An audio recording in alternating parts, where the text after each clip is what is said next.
In a multifaceted life, we explore the layers that make people who they are. Today's story starts in a place you might not expect. It's definitely not a place I've been before.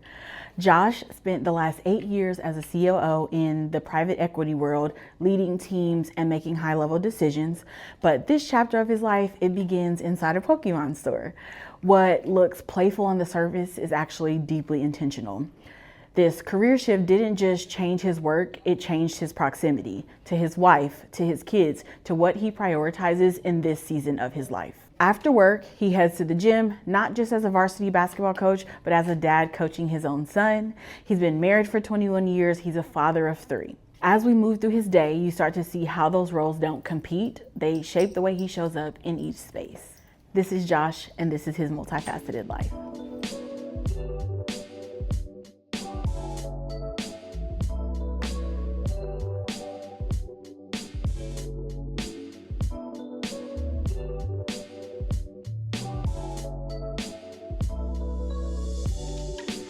What does a typical weekday look Sure. like for you? So generally, I don't work on weekends either. So I'm able to do a Monday through Friday. Um, the flexibility that I have here is significant. Once again, there's six of us, and so I just need to be able to communicate when I'm in store and out. I'm able to accomplish most of my things. I get here about 7:15, and then on a day we have practice, I'm out at like 3 or 3:05. Get in the car, hop on the highway, and I head to Hy-Vee.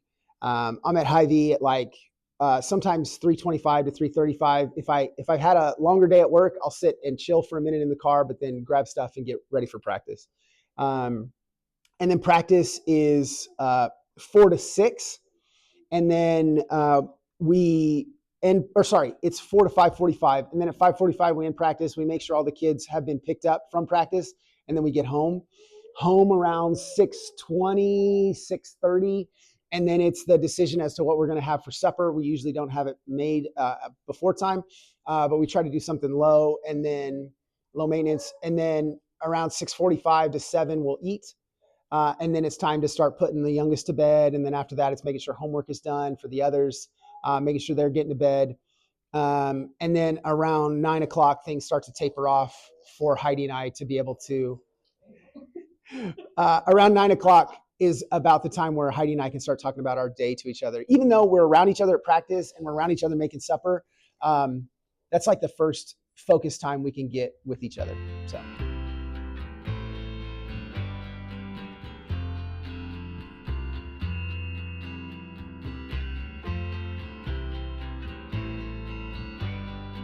Why Pokemon?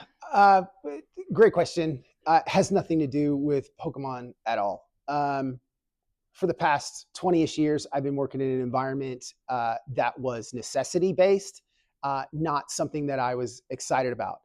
It's not that I wake up and get excited about Pokemon, right? It's just fun. Um, my previous two careers were around things that people needed to have to be able to either do their jobs or generally survive in the United States. And this is not. Nobody needs to have Pokemon. This is completely fun and it's hobby.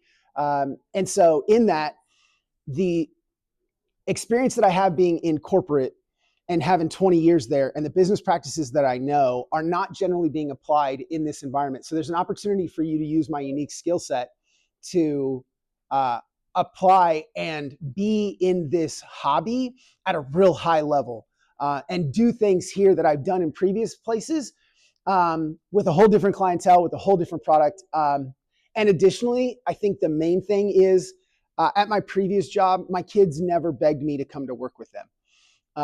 And in this environment, I have to consistently, when the kids don't have school, I have to tell them that they can't be at work with me. So that's a piece too. As I grow older, I cherish the time I have with my kids more, and being in an environment that they want to be around uh, made the decision very easy for me to jump in the middle of. So. You mentioned your previous job where you were the COO of a private equity portfolio company. What does the store give you that corporate didn't? And is that why you made the shift? Yeah, that's a good question. It's hard. The my previous job provided a lot of things. It's a high level company, um, big exposure to a whole different world in finance and private equity held companies. What does this have? Maybe that didn't. Part of what this has is my kids weren't excited about going to the office with me. That's a big deal. My kids range between 11 through 16 now. And so I was there when they were 3 through 8. And of course, they would want to come see their dad. But I couldn't just snag one and bring him to work or her to work and not have a TV on for them to be entertained. Here, my children come. And in fact, my oldest now at 16, he works here. And so I can drop him off. He can do work around the shop, and then I can come pick him up. And my kids are excited to be here. And that's nothing against the company that I worked for before. That's the world of kids. Also here, where there are a total of 7 or 8 employees, there's a level of smallness that is enjoyable. You can be nimble enough to make decisions. You can be nimble enough to recover from a wrong decision. You can right things pretty quickly. The tolerance that you have for making mistakes is much higher, in the sense that there is no fatal error. So that's a big piece. Hi guys, welcome in. All right, $30. Thanks, man. Sure. Appreciate you. Yep. What is the most expensive card you carry? So I have more expensive cards here, but these are specific. These are graded. So what somebody did was they took this card and they sent it off to a company, who then looked at it, either an individual or under a microscope or with light or whatever, and they determine how many imperfections are there. And this, they put it on a grading scale, and then they give it a grade based on that. So this is one company called Beckett, and the centering is perfect. The edges are 8.5, the corners are 9, the surface 9.5. So the aggregate is a 9. This is a $900 3.5 by 2.5 inch piece of cardboard. Okay, so look at this one. This one's kind of cool, right? That's like a cool looking card. Mm-hmm. Yeah. It's perfect. It's a 10. It's $875. Oh, why is that a 10 and it's cheaper? I mean, $25. Sure. Cheaper than so part of this is this is from 2001. Mm-hmm. This is from 2025. Oh, okay. And so you have. It's a good question. What drives the value of a card? It's what people pay for it. So apparently, this guy is only a $25 more exciting than this guy. Okay. This is only a 7. So on a 10-point scale, that's not a C. Uh-huh. Yeah, that ain't very good. But it's $850. Now, part of it is it has an error on it, and it's a known error. And so, and what is the error? The error is it shouldn't have both of these stamps simultaneously. Okay. It should only have the one on the right. Okay. Okay. Yep. And that one's from 1999. This is an $800 card in Japanese. Oh, I would think the ones in Japanese would be even more expensive. Some of them are, and there are some Japanese exclusives. You're not wrong, right? And then this is only an 8-year-old card, but it's from like an era of Pokémon where Cynthia's cute. Yeah, right. That's part of it. We have like a what's it at? All these is $1,600. The Umbreon. Oh, I want to see that. Yeah.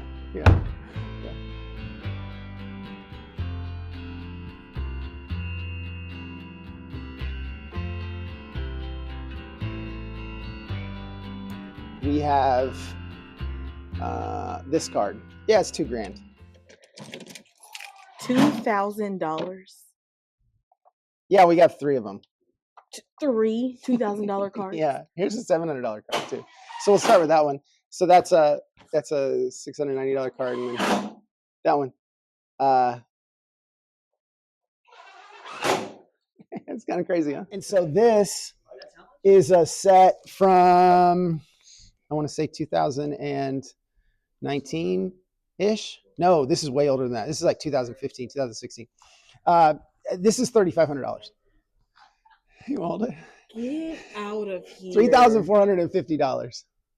Get out of here. And then on Friday we had a dude roll in, and he had $240,000 worth, and we bought that too. Just pull a $40 card. Hey, see, that's the fun. So someone could pull someone would pull a $900 card out of a $3,000 box, and then they get it graded, and that's where you would make your money. But anyway, sealed product. They didn't have any single cards. Everything they brought was sealed. Correct. So, add those two numbers together, $375,000 worth of stuff came into the store last week. We bought it, and then we'll sell it. And we can't get that inventory anywhere else. And that's a ton. That's not normal for us. That's like 6 to 8 months worth of people coming in and trading stuff into us in one consolidated week. That's a house. Correct. But it's Pokemon cards. That's insane. The store is very aesthetically pleasing. And I would assume for people who are huge Pokemon fans that this is like, wow. Yeah. Talk me through the design a little bit. Yeah. So the owner, Trav, he's had experience with build outs before. I have had, I've talked to design people and given my opinion. And so as we got into this space, we first got in here April 30th and we walked through, and there were some ideas of what this would look like. It wasn't real until end of May when we brought in painter's tape and actually taped out where things are going to go and what stuff looks like, that it started to become real. The mural behind me was painted by one of our coworkers, Jack. He not only did, this was the first mural he did, and because it went so well and relatively speedily, we had him do another wall, and then we had him do another giant mural out in the showroom. And those were not on the docket initially, but once again, after we saw how well this went and how good it looked, we decided to do more. I appreciate, Zakila, I appreciate you saying, hey, I like the way that it looks, because part of the design was specifically for people that know nothing about Pokemon. I just want you to know that you're in a nice, clean, cool environment that is relatively pleasing. And you may know nothing about it, but you're still drawn to look at it because of the way that it's presented. You've been married for 21 years, together for? Barely, not 22 yet. Oh, okay. Okay. So there's a little story there. Part of my previous career involved tons of sales. So as a salesperson, I'm pretty confident. I don't have an issue asking for the sale or for the business. Which is interesting because when I was 21, I asked Heidi to date me and she said no. And if you ask her that question, she's gonna be like, no, he didn't really ask me anything. So for anybody out there that's trying to pursue a career in sales, make sure that when you ask for the business, you're very clear and direct, because I was not. And so when I turned 21, I asked Heidi and I didn't communicate well. She said, no, let's not. And then about 5 months later, it was March 11th, I asked her to be my girlfriend. She said yes. Now that took me a really long time. Like instead of having that be the first thing I said on the date, it was like the last thing. And in hindsight, I should have reversed that. So you asked her to marry you before you asked her to be your girlfriend? No. So when I said on March 11th, I said, hey, it's kind of cheesy, but I love it. I said, hey, you possess all the characteristics that I could see in a future wife. Would you like to date me with the intention that we could get married? And I kind of just laid it on the line there. At the time, she was getting ready to graduate from college. And I wanted her to know that I was serious, that I wasn't just trying to have a summer fling or whatever. And she said yes. That was in March. Fast forward to July 29th of the same year of 2004, I asked her to marry me. And then January 14th of 2005, we got married.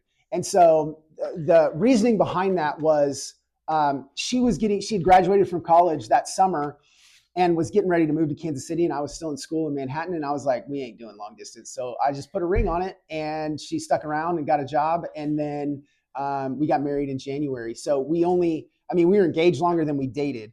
And so our 21st anniversary was January of 26. And yeah, we've been together. Sorry, I was wrong. The math is bad. It'll be 22 years that we're together March 11th. So.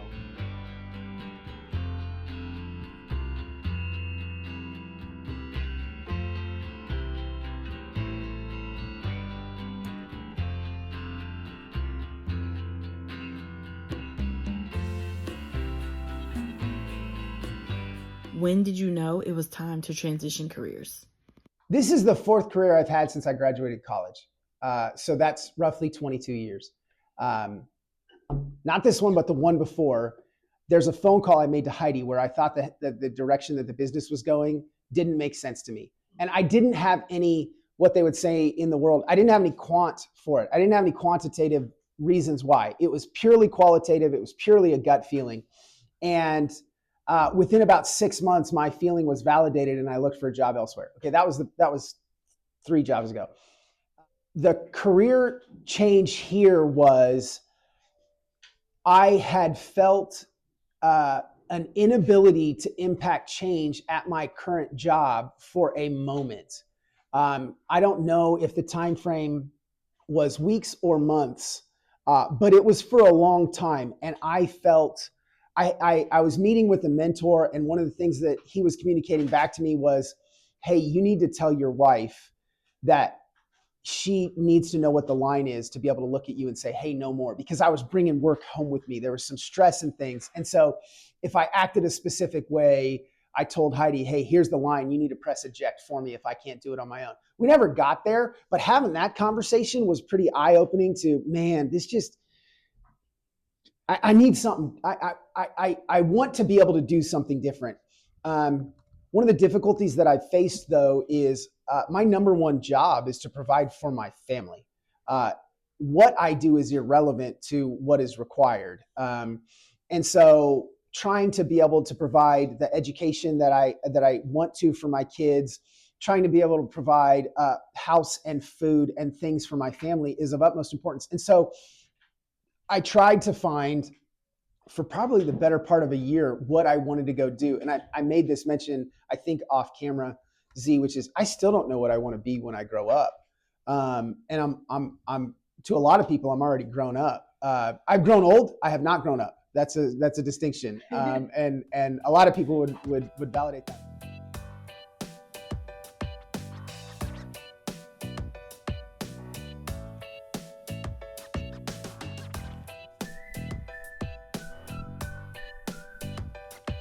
When your son looks at you on the sidelines, what are you hoping he sees? I really hope that he sees how much I love him, how much I care for him, and how much I'm just really trying to put him in a position where he can succeed.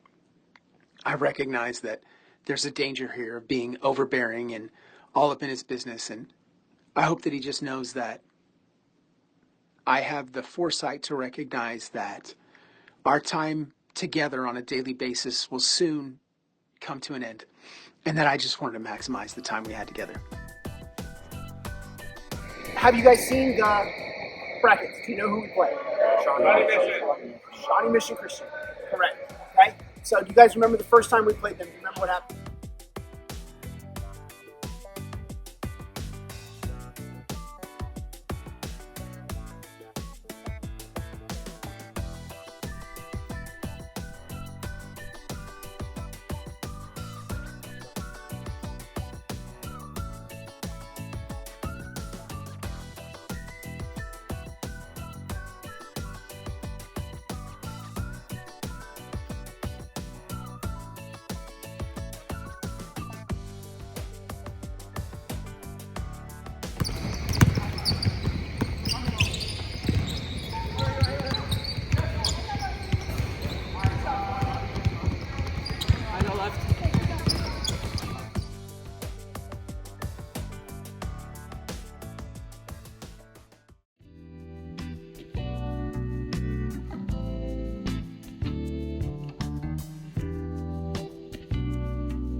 Okay, this is the first day of this week that I have not cooked for the family. Rowing practice started today, and Heidi had to be at work a little bit late. And so Monday we had, what do we have on Monday? Coconut curry chicken. I love coconut curry chicken. Talk to me, right? And then Tuesday we had stir fry. And then yesterday, what did I make? Oh, I made, it was a little bit too much sauce, but it was a carbonara with bacon and So good. Italian sausage. Yeah, I'm telling you, man. Like, I didn't get the size I am waiting on somebody else cooking for me. You know what I'm saying? Like, I learned how to cook. Okay, Josh told us that he asked you to date him and you said no. Mm-hmm. Why? Because he didn't ask me. He was like, should we hang out more or less? And to a girl, that's like, I don't really want to hang out with you very much anymore. So I thought it was I just want to be friends. So I was like, oh yeah, sure. Okay. Yeah. We don't have to hang out as much anymore. It was the first time I feel like in my life where one person was saying this and the other person was hearing this. Like, he totally thought he was asking me to date him. And I thought he was being like, girl, we need to back off some. So I love it. So I tried to play cool and be like, As you should. Mm-hmm. Mm-hmm. Yeah.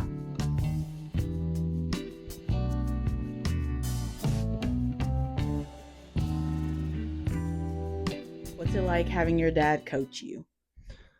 It's nothing special, but it's really fun to hang out with him, and we know each other really well, so he'll just tell me to do something and I'll do it, and sometimes he goes on tangents and I have to tell him to rein him back in and focus on basketball. And Which do you prefer, playing basketball or playing Pokemon with him?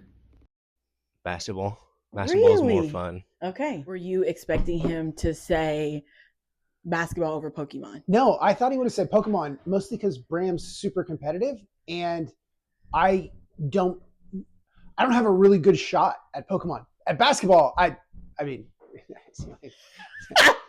so that's why I'm surprised. And maybe it's because he's thinking about playing on the same team, because that is a lot of fun. Whereas in Pokemon, you have to win and somebody has to lose. But when we play on the same team, it's a lot of fun.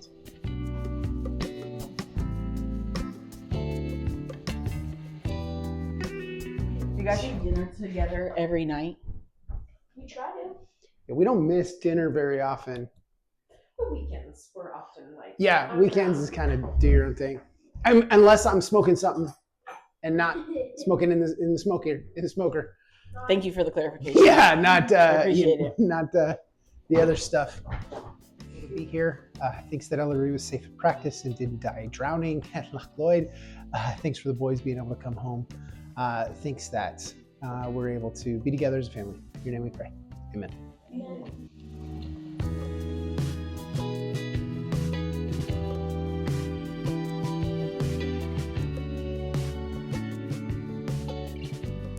Spending the day with Josh was a reminder that success can evolve and have a different meaning.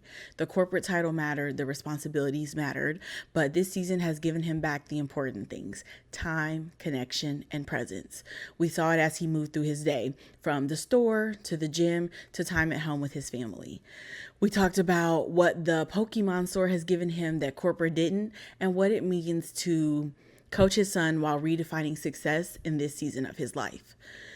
Sometimes growth isn't about climbing. It's about recalibrating what's important and prioritizing that. Choosing joy, choosing family, choosing peace in spaces that align with your purpose. Josh, thank you for letting me tag along and sharing a day in your life. I really enjoyed being in the Pokemon store and learning something that I probably never would have experienced. But I'm really glad that I got that opportunity. I'm Zakila, and I want to thank you for watching. I'll see you on the next one.